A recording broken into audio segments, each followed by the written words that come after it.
In the Indian Army, a Corps of Signals is the nodal agency we have in the Indian Army for our electronic warfare capability.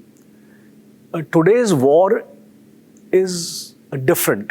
The wars of the yesterdays were fought in a different paradigm. Today's war are actually being fought in a different paradigm. For example, Ukraine-Russia war we saw. Before the war actually commenced, there was a cyber attack. The aim of this is to paralyze the enemies. All electronic systems like your banking, your railways, your movement, your logistics, and your communication system, then it becomes easier for you to fight the battle.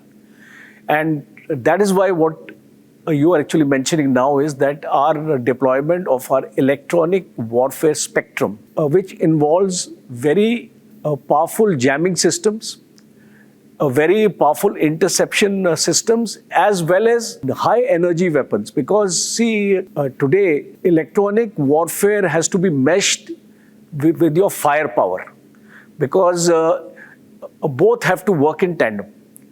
And we need to ensure that the coverage or the umbrella of this electronic warfare spectrum goes as deep as possible into Pakistan.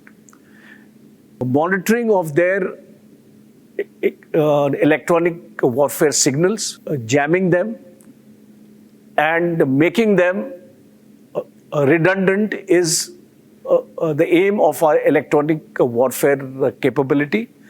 And it will make our job all the more easier that we get into a war mode after jamming their entire communication network. If you paralyze their entire communication system, your half the battle is won, because most of their systems will not be able to communicate with each other. They will not be able to pass on messages from the ground forces to the air, from the forward to the rear. So it is a multifold kind of advantage, and when you have this capability, you must use it. See, if you read the battle, there is a battle procedure.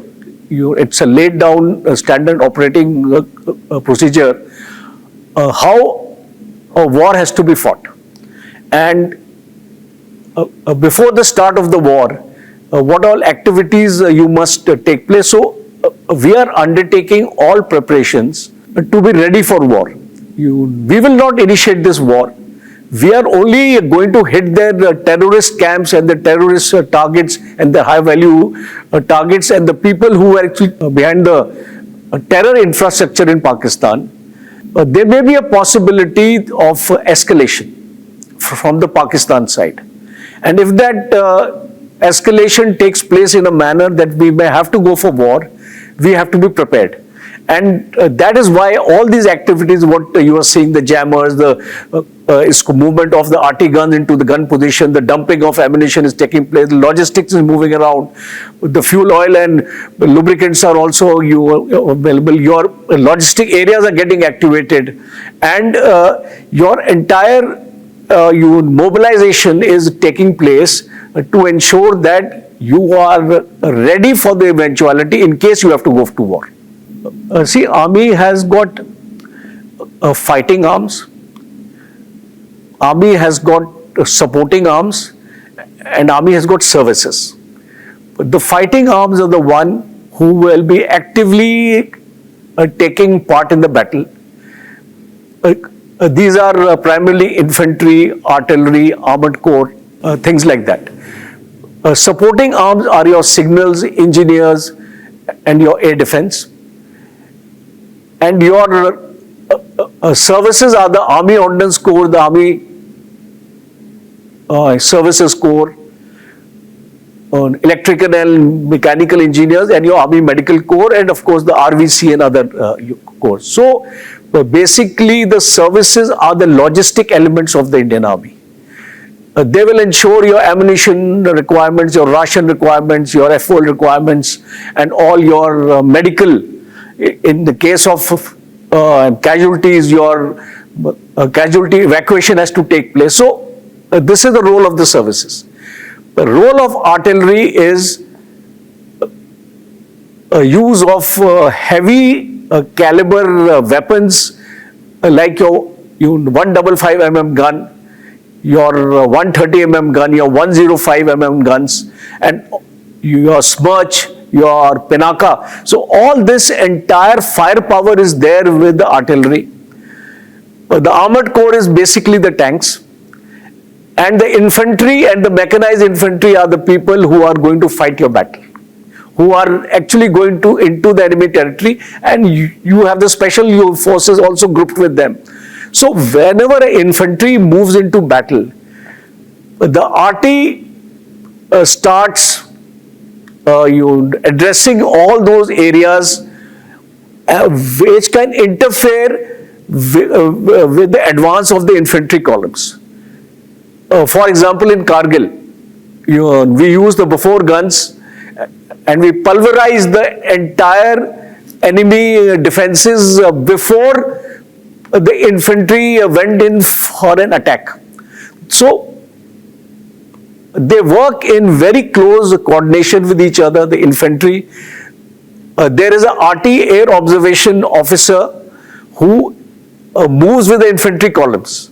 He is the one who will be directing the RT fire onto the enemy from the ground, because he is there a couple of meters away, 500 meters, 800 meters away, and he will be giving the coordinates to the RT gun systems who are there in the rear to carry out the RT shelling. So this is the way, the very close coordination between the RT and infantry.